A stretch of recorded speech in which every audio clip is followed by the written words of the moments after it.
December 1944. Ardennes Forest, Belgium. Night breathes frost through the pines. Engines tick as they cool.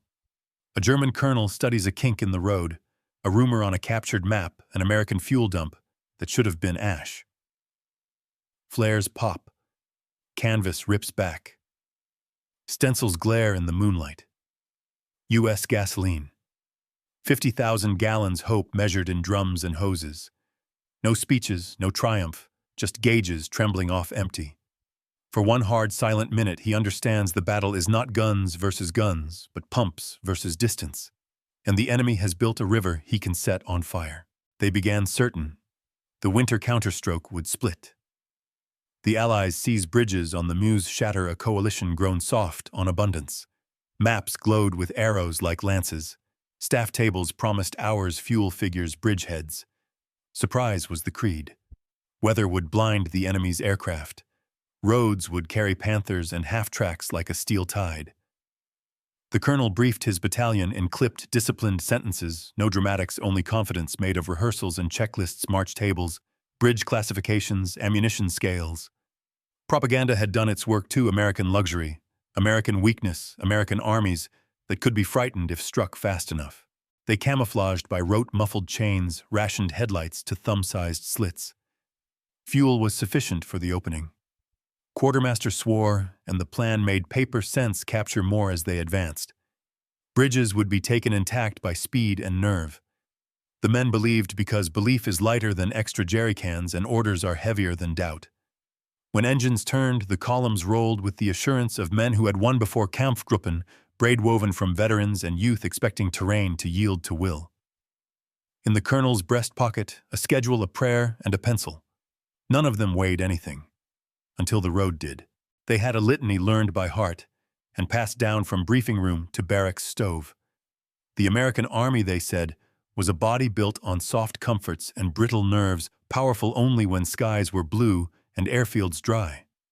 Its divisions were swollen with equipment, yes, but that very weight was the weakness. Trucks everywhere, no discipline of railheads properly guarded, just endless rubber dependent on a handful of paved routes. Cut the routes, the Americans would starve on their own abundance. They recited other weaknesses with the conviction of past triumphs. American units bled replacements like a factory bleeds shift workers. Cohesion must be shallow. Their officers depended on radios. Jam them and watch orders dissolve. Their artillery, terrible when massed, required ammunition rivers. Dam those rivers with blown bridges and fallen pines, and the thunder would fade to a mutter. Their tanks, abundant M4s with cheerful names, burned quickly under 75 and 88, and in forests superiority in numbers meant little. A panther nose down on a logging road was a paradox the enemy couldn't solve. They mocked American appetite, coffee donuts, cigarettes delivered warm to the line, and made of it a myth men who expect such luxuries cannot stand a winter counterstroke, executed with shock and speed. They mocked the rulebook logistics convoys that announced themselves with MPs' chalkboards, flags, timetables, tidy signals that a predator could read before he pounced. They mocked an army that seemed to advertise its arteries. Weather would be their ally. Every veteran of the colonel's staff had learned the dark theology of Allied air power fighter bombers hunting columns by the glitter of canteens, and every one of them had memorized the clause, "If weather grounds the jobos, we own the road." The Ardennes in December offered cloud and sleet, and low ceiling a lid on the American sky. Without airplanes, the enemy's great flexing machine would stiffen and stumble. Surprise Überraschung would do the rest. Smash open a seam-run tanks through fog, seize fuel dumps, grab bridges intact, and force an American crisis faster than their paperwork could imagine it. They also believed in the pedagogy of terror. One village stormed at speed, one battalion rolled by midnight, and a rumor front would do more than artillery. Panic would be their explosive. A coalition fights with committee caution. Frighten one partner and watch the seams appear. The colonel kept such thoughts private. Professionals distrust romance, but even he admitted the psychology had worked before. The first weeks of a lightning war had been made of such certainties. They envied American tires and gasoline while ridiculing American doctrine. They move too much, a staff officer had said. They cannot sit still without a schedule. They cannot improvise without a chart. It sounded right because it was comforting. The colonel allowed the sentence to pass unchallenged. Dissent can sound like treason when an operation hangs on timing. In his pocket lay a plan that turned the enemy's motion into the noose overextend them. Interrupt their habit of replenishment, make every mile an accusation. They had hard reasons too. Reconnaissance swore that forward dumps were sloppy canvas pallets, drum pyramids with neat stencils, and engineers, if caught, surprised, would not have time to light fuses. The first days would be a harvest. Armor drinks despair. A captured drum is a sermon of hope. And Americans lulled by routine convoys would keep to their scheduled lanes even as the ground shifted beneath them. So they laughed not with joy, but with resolve sharpened by hunger. They laughed at posters, at slogans, at glossy photographs of smiling drivers and keep 'em rolling placards that made war look like a parade. They laughed because laughter steals the jaw before a gamble. And in the colonel's quietest hour, he admitted the laugh was also a warding charm against a nagging thought he dared not voice. What if the enemy's very tidiness is the secret, and every neat stencil hides an infinity of refills? He folded that thought away with the map. The plan on paper still sang: strike fast, kill the schedule, own the road, night before H hour. The forest held its breath. The men lay in their foxholes and under tarps strung low between skeletal trees, listening to a silence that felt engineered too complete to be natural. Snow sifted down in patient sheets. The colonel walked the line, once eyes adjusting to the gray boots, memorizing the distances between vehicles he could not afford to silhouette. When he stopped, the quiet pressed in like a hand on the mouth. Waiting is a discipline and a violence. It turns the mind inward where enemies multiply. The men filled the dark with small rituals: a last check of a jerrycan cap, a thumb on a magazine spring, a mittened tap against a fender to hear the metal answer. Somewhere a medic whispered over morphine syrettes, like rosary beads. A driver laid his cheek to a hood and felt the engine's fading warmth, as if listening for a heartbeat. They did not speak of fuel gauges because to say the word drew letters in frost E. The colonel's map held good news and bad in equal indifferent ink. Weather would sit on the valley like a lid.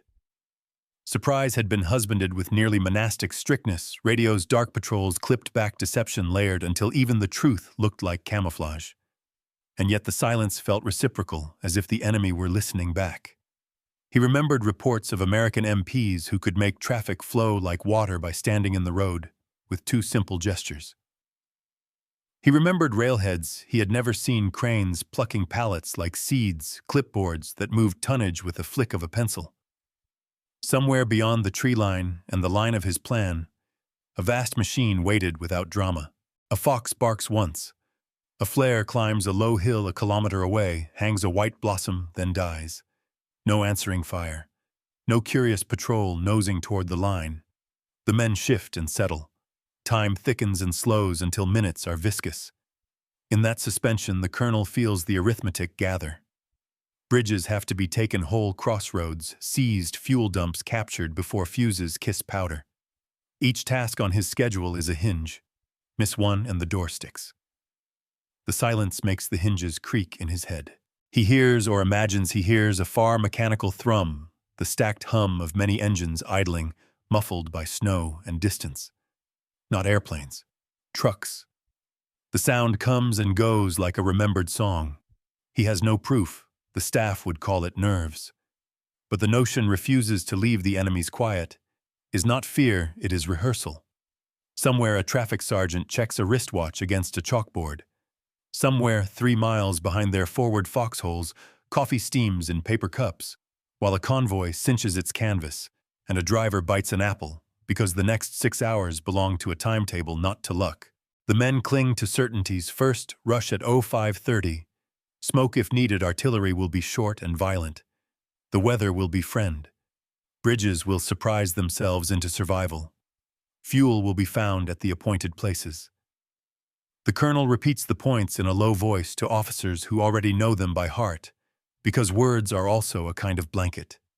He keeps one certainty to himself: if the opening punch does not split the enemy's habits, their machine will wake and turn. And once it turns, the silence will end, not with chaos, but with structured checkpoints, guide markers, maintenance halts, and the road will belong to the side that can refill in motion. A sentry coughs into a scarf. A loader flexes fingers inside wool until feeling returns as pins of pain. The clock advances stealthy, complicit. The colonel begins to understand the true enemy of a winter offensive. Not the men opposite the line, but the intervals, the voids between dumps, the long dark miles where fuel becomes faith, the bridges that exist only if you arrive in time. The storm they have prepared is real steel and tracks and muzzle flashes, but it cannot sustain if the intervals devour it. He does not write this in his notebook. He only reaches into his coat, touches the pencil, and waits for the order that will turn silence into movement and test whether the machine across the forest is merely sleeping or listening. Switch the lens. Not the frozen tree line and whispered passwords, but a depthless backfield where war looks like urban planning with engines. In the Allied rear, preparation does not feel like drama. It feels like routine, and routine is the impossible idea, engineering a war so vast it becomes ordinary. Begin at a railhead before dawn. Boxcars cough steam while cranes lift palletized drums the way a child plucks blocks from a bin. Clipboards click, grease pencil arrows bloom on root boards. A sergeant marks Powell priority without ceremony because every day is triage and every triage is solved by volume. Forklifts shuttle. Pallets kiss truck beds with a rubber thud. Canvas snaps down tight. No speeches. Every motion is a practiced answer to the same question.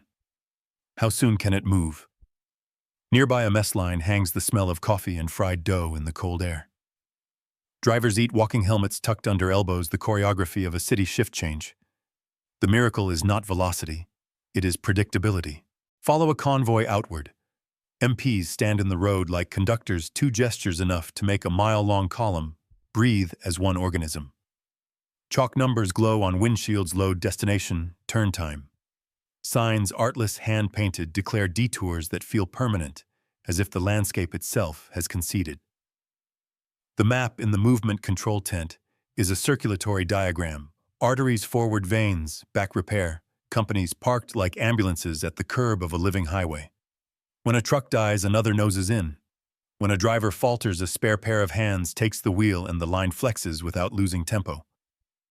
The system assumes failure and solves for it, anti-fragile by design.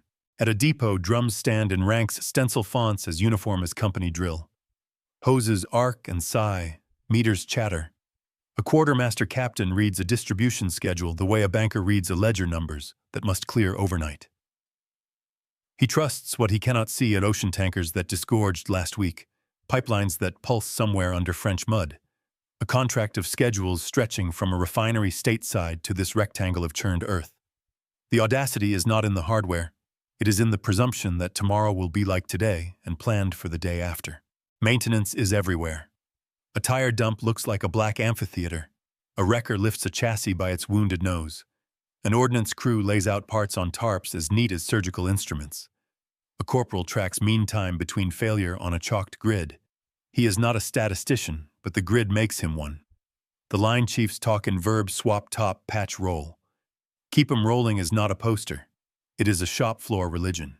In the operations tent, a weather officer circles a clearing window like a hawk over a field. Air, ground, air again. Schedules adjust fluidly. The net hums. A liaison draws a new arrow, and another unit's day bends without complaint. A division staff refines the fire plan with a pencil that has been sharpened so often it is now more knife than wood. An engineer major sleeps in his chair between bridge classifications, not because he is lazy, but because the machine he feeds runs regardless. The language of the rear is modest, turn to our lane, but the effect at the front will feel like violence. The impossible idea is not sentimental industrialized mercy for the wounded, industrialized wrath for the enemy. Bed spaces logged, blood-typed and staged. Graves registration trucks idle with solemn quiet, a county behind. Nothing is improvised except the way improvisations get standardized by nightfall. And because this is a coalition, the miracle doubles. A British lorry takes an American load to a Belgian crossroad, where a French gendarme holds back farmers, while a Polish driver noses into the stream with a grin. The machine does not notice accents. It notices delivery times. The camera lifts. Roads radiate. Depots breathe. The front, still a line in the trees, has a shadow hundreds of kilometers deep shaped like schedules. The Allies' genius is not a single invention. It is consent to be boringly excellent at scale. And when the weather cracks, this city without walls will lean forward and make thunder look punctual. There is no sea in the Ardennes, so the Navy's ancient thunder arrives wearing army boots, artillery massed to a maritime scale clocked to the minute. The attack begins with a sound like geography changing its mind. In the black just before morning, fire direction centers glow with lamplight and discipline. Fire plans walk across maps in ruler straight lines. Guns answer like sections of an organ. 105s, 155s, 8-inch heavies, each voice tuned to a different ruin. When the first salvos go, the forest inhales and forgets to exhale. Trees do not crack so much as peel. Snow becomes steam. Earth loosens like a bad tooth. The recipe is not mystery, but multiplicity, more tubes, more ammunition, more trucks feeding more tubes. Air joins when the weather's lid lifts. It starts as a rumor, a single engine stitching the clouds, then resolves into regiments of sound. Fighter-bombers take numbered lanes the way trucks take numbered roads. They fly in timed waves, ordnance pre-briefed to target boxes designated by grids so dull they can be trusted. Rail cuts, road, chokes, bridge, abutments, columns caught in hedgerow funnels, each a line in a ledger being balanced by explosives. Pilots talk to controllers who speak the same grammar as traffic sergeants. On the ground, colored panels answer to prevent fratricide, and a corporal in a foxhole looks up to see punctuation marks of fire editing the day. At place, the approaches to Bastogne and the Meuse Crossings infantry appears not as a rush, but as continuity. A first wave rises, moves, lies, and fires. Behind them, a second wave already knows the steps because the steps are written. Company lanes are taped in the dark. Guides pass squads between handrails of twine. Breach teams step into the teeth of wire and mines with Bangalore and courage, and when a man falls, a standby in the file fills the negative space without ceremony. The lanes widen. Engineers call up bulldozers that purr like patient animals pushing a road where there was only reluctance. An anti-tank ditch becomes a bad memory under fascines and crib work. A small bridge grows ribs, decking hammered down by men with the speed of habit. Armor enters like a verdict. Shermans are not pretty, but they are plural. They come with recovery vehicles in their own shadow, the doctrinal admission that machines break and must be unbroken in motion. A platoon pauses only long enough for a man to kick a frozen track guide with a sledge. Then the column refills the lane guns, low eyes hunting muzzle flashes and culverts. Artillery lifts by table. Forward observers wired radioed redundant walk-fire with a finger-snap tempo adjusting by 10 yards, 20, the way a machinist kisses a tolerance. Nothing is genius. Everything is enough. The secret sauce is not a single flavor. It is the way time gets diced. A 15-minute TOT time on target blankets the ridgeline. 8 minutes later, smoke drapes a crossroad. At exactly H+22, a battery flips to counter-battery, by plan, not inspiration. Ammunition trucks from 2 echelons back have already started.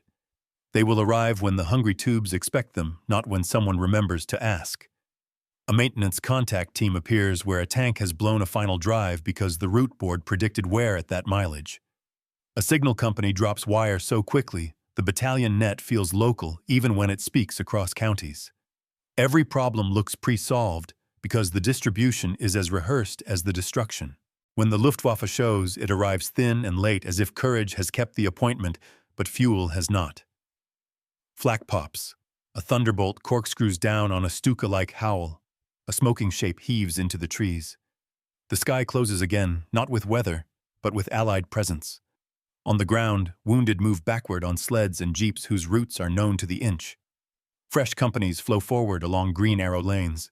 Prisoners shuffle the other way, stunned into logistics. At the crescendo sound becomes a texture you can touch.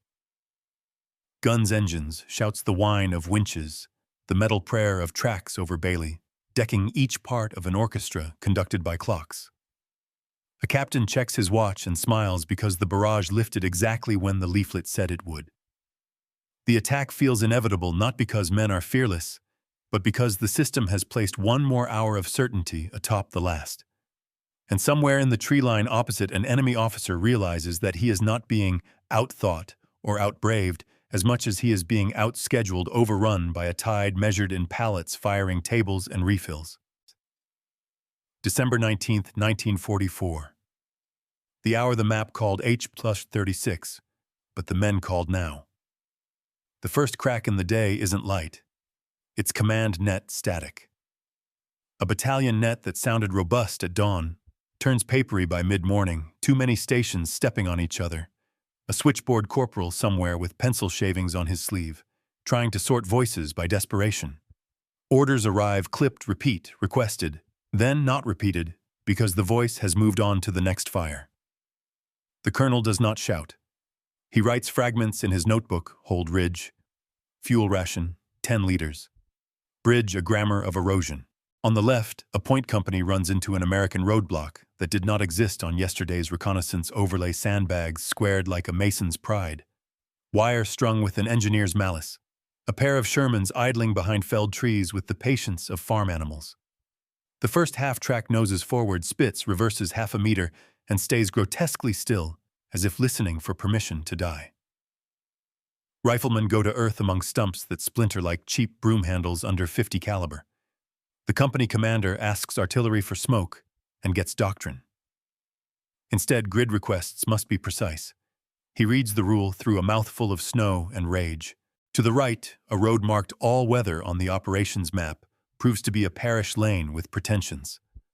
A panther sinks a track into the ditch and will not be shamed back onto the crown. Men swarm it with jacks and curses that fog and disappear. The colonel sends his recovery crew knowing he is paying with the minute hand of the operation. In his earphones, 2 nets at once. One higher headquarters demanding movement. One subordinate reporting an American column drifting like a river 2 kilometers south. Truck after truck after truck. The sergeant on the observation ridge describes it without poetry. Sir, they aren't stopping. Air tears open the lid of the day. First one fighter-bomber slashing low, then pairs and fours a sky grammar that the winter had promised to prevent. The forest suddenly has direction. Every man is pressing toward the roots of trees. Bombs don't fall so much as arrive. Rockets write crooked cursive through smoke. The column learns what it should already know. A road is a confession when the enemy owns the sky. A truck turns sideways across the lane even though no one ordered it. The driver is dead. Men heave at cold rubber fail, then succeed because adrenaline is a pry bar. At the forward aid point, a medic wraps hands in whatever bandage is clean and lies. Once hold still, you're fine, so he can move to the next truth. A runner arrives wild-eyed, spilling a story that is mostly superstition, Americans everywhere, even in the trees. The colonel listens and chooses which part of the rumor to dignify with fuel. He parcels jerry cans not by justice, but by mission. This platoon must hold the crossroad for exactly long enough for the engineers to finish lacing the Bailey on the stream behind. If they fail, the battalion becomes a monument to bad assumptions. The first headquarters vehicle you lose is the one you need later. A liaison half-track with the tidy packet of overlays takes a hit through the map box itself, and for an absurd second, the whole staff stares at a confetti of destroyed intentions. The S3 laughs once awful bright, because a man must laugh, or he will say what is on everyone's tongue: we are sliding out of script. The colonel folds the surviving fragment of the day's plan into his coat pocket, as if warmth could reconstitute it. Smoke finally arrives. White fountains that turn the road into a watercolor. It is a gift and a theft. Under it men move, but so do mistakes. A platoon shuffles into the wrong cutting, loses its lane tape, and emerges where an American machine gun considers them a statistical sample. They scatter into the gully, which is ice pretending to be ground. 2 do not come out. Their squad leader does math 7 left and says nothing. Command has not dissolved. It has frayed into decisions made at distances that were never intended. Then comes the sound that tells grown men they are children again, a bridge plank under tank tracks. Engineers have stitched a Bailey from cold steel and willpower, and its deck sings under weight. One at a time, an MP mouths and the tankers obey because the world narrows to the width of the lane. A truck in the queue stutters and dies. A fitter dives under the bonnet with a wrench he could use blind. Its spark swears starts. The colonel watches seconds pool and spill. He runs a finger down his fuel ledger and knows that he is spending tomorrow's to purchase A now that refuses to cooperate. American artillery learns the conversation and finishes the sentence. Shells walk in short on over. Trees detonate into spears. The battalion net is a choir of location and loss. A company commander who still says please when he asks for smoke falls silent mid-syllable. A runner arrives in his place with a note that is damp and legible and loyal to a world that existed 3 hours ago. The colonel signs it anyway, the way a priest signs a marriage contract in a city on fire because form is a raft. By late afternoon, the battalion remains a battalion only in name. Weapons still function. Men still move. But the idea of a broad front has shrunk to whatever ground one squad can see without turning its head. The colonel walks past a pile of captured American drums, their neat stencils mocking nothing and everything. He taps one with his knuckle and hears the hollowness of his own plan. 50,000 gallons bought him miles this morning. It did not buy him a bridge this evening. It did not buy him a net that can carry a sentence from one side of the wood to the other. At dusk, a new noise arrives, low, continuous, indifferent. Down in the valley, beyond the reach of his guns, an American depot breathes forklifts beep in 2/4 time. Tankers exhale. A siren yelps once in warning. 100 engines idle toward purpose. The colonel looks at his watch and knows his opposite number is looking at his not to measure courage, but to align deliveries. The German commander closes his notebook because there is nothing useful to write. Trial by fire has adjudicated not bravery, but bandwidth. Command has not broken, it has been outpaced. It doesn't happen as a revelation. It accretes like frost. The colonel first feels it in his feet, the way the road shakes under a distant column that is not his. He sees it in the eyes of his sergeants, which flick toward the horizon, the way a navigator checks a star he does not trust. He hears it in a captured engineer's notebook, whose numbers are not boastful but casual allocations written like grocery lists: Corps A 300,000 gallons, Corps B 280,000, air separate. The handwriting is calm. That calm is worse than the numbers. On the ridge, through a rent in the smoke, the shape of inevitability takes form. American trucks in lanes, lights hooded MPs conducting with gloved hands. When a vehicle fails, the line flexes and closes, no complaint, no lament. A wrecking crew appears the way a sentence produces its verb. A tank transporter lumbers past with a dead Sherman aboard and a living one behind, and the road does not care because it is wide in ways his maps never accounted for. The colonel thinks of his Bailey Bridge, his one-lane throat, and tastes metal. His men are not broken. They are sober. They work, they obey, they die in economical quantities, and none of that matters because the opponent refuses to run out of again. Again the ammunition. Again the fuel. Again the second wave stepping through the ragged wake of the first, as if the forest were a rehearsal space. Even the prisoners confirm it by their bewilderment. An American private mud on his cheeks, like war paint, asks for a cigarette, and apologizes that it isn't the brand the colonel prefers. The colonel has no preference left. He watches a captured ration crate open itself into order tins, nested packets, folded string, salvaged. Abundance choreographed to be polite.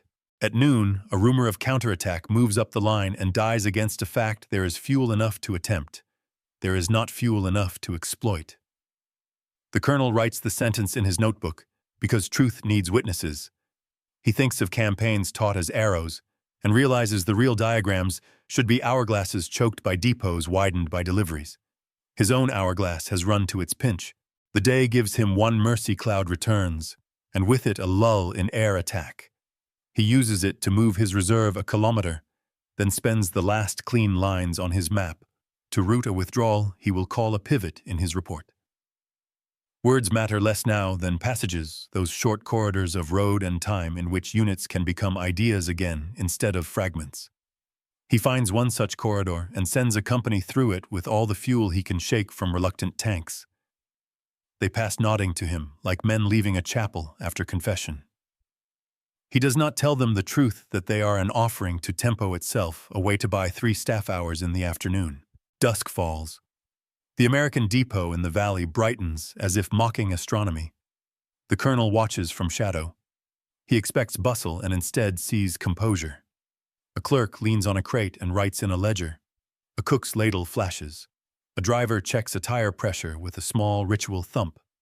A forklift lifts, lowers, the arm an animal in its own right. None of it strains. None of it hurries. He realizes finally what his staff jokes had tried to hide. He is not fighting divisions. He is fighting a schedule, upheld by a nation that treats work as weather always. They're rarely dramatic, occasionally destructive. He is tired of metaphors. He wants a number, a sentence, a verdict. It comes from his own mouth without permission. "We can still kill them," he says to his adjutant, "but we cannot stop them." The adjutant nods as if hearing a prayer repeated correctly at last. Behind them, a drum with U.S. stencils rings when someone nudges it with a boot. It is empty, and it still sounds like a bell. When he writes his nightly summary, he deletes adjectives until only nouns remain: bridge, fuel, time, road. He adds one more, the least martial of all again. The enemy has more again than we have bullets. He signs it, closes the book, and orders the men to eat. Tomorrow will come on schedule for the other side, whether he acknowledges it or not. The realization, simple, indecently simple, burns steadier than any flare. Courage wins ours. Logistics wins tomorrow's. In the staff histories that came later, Arrows still tried to salvage the winter. But the true diagrams, drawn not with ink, but with empty drums, told a plainer story. The failure was not singular, it was systemic. The counterstroke that promised to break a coalition instead broke the attacker's calendar. Fuel, the one commodity meant to be captured on the move, proved to be a leash. Every mile forward strained it tighter until the offensive had to choose between fighting and arriving. It did both poorly. Once the initiative cracked, the consequences propagated like stress through glass. Operationally, a battalion that could not refill became a roadblock in reverse clogging lanes, consuming recovery assets, forcing reroutes that pushed everyone into the artillery, mathematics of the other side. Corps-level plans that required synchronized thrusts devolved into disconnected lunges that could not be supported by the theater's remaining rail or road capacity. Command and control did not fail, physics did. Without recurrent delivery, even perfect orders were only literature. Strategically, the campaign burned the last fungible currency the regime had left: trained crews and the fantasy of time. Elite formations died by attrition. They were never meant to endure, picked apart not only by guns and bombs, but by distance. To restore momentum would have required more than courage. It would have required redundant abundance, parallel roads, parallel depots, parallel ways to be wrong without catastrophe. The other side had built that redundancy. The attacker was betting a nation on improvisation. Meanwhile, Allied logistics behaved like climate, rather than weather, ambient, shapeless, inescapable. Railheads crept forward, as if on rails of their own. Fuel farms blossomed behind every captured town. Bridges, once deliberate points of decision, became consumables emplaced, crossed, and replaced with a tempo that made river lines into cartographic nostalgia. Air power, unfettered by January's improving light, resumed its daily veto on enemy road movement. The sky wrote no across the map whenever trucks dared to mean maybe. Industrial asymmetry did the rest. Factories west of submarines and bombers kept their promises: tanks in echelons, trucks in herds, artillery shells counted in days of fire rather than rounds on hand. Repair replaced replacement at the edge of the battle. Deeper in the theater, replacement replaced grief. Where the attacker lost a platoon, the defender rotated a battalion. Where the attacker captured 50,000 gallons, the defender scheduled millions and showed the receipt. The strategic plan that had once believed in a decisive armored incision now yielded to a series of administrative facts. Petroleum production starved under bombing and blockade.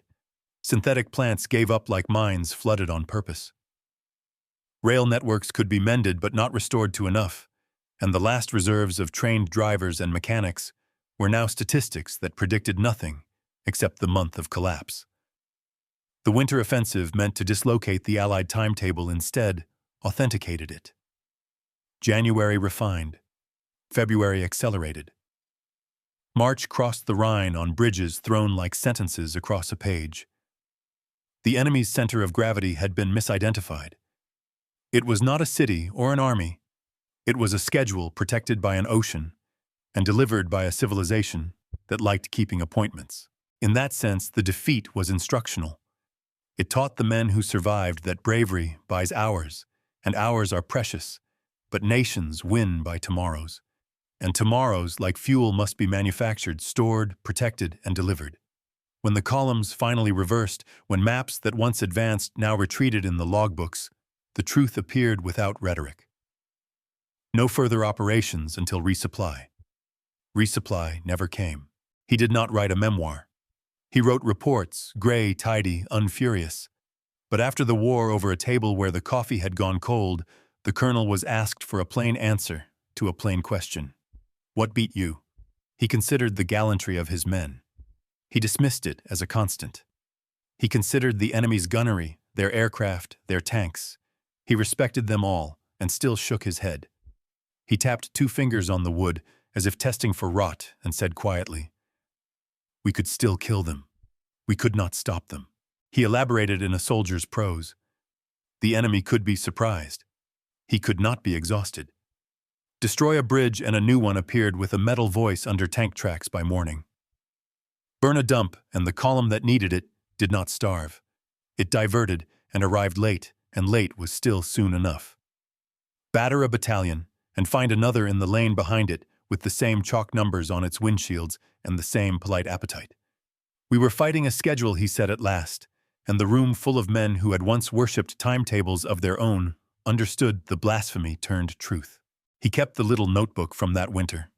On one page, smudged by snow and sweat, a line survives 50,000 gallons captured bought us miles. Below it, in a steadier hand, the night he chose honesty over hope. It did not buy us tomorrow. He did not dramatize. He only offered a craftsman's verdict on a failed job. Courage had not been absent. Genius had not been hoarded by the other side. What they possessed, and what he had underestimated, was the institutional habit of making the extraordinary look ordinary, of turning oceans into timetables, and timetables into inevitabilities. In the last sentence, he allowed himself a kind of epitaph, not for men, but for a theory of war. We thought we were facing divisions. We were facing a machine. Then he closed the notebook, not as a symbol, but because the interview was over and the train he needed to catch would leave on time.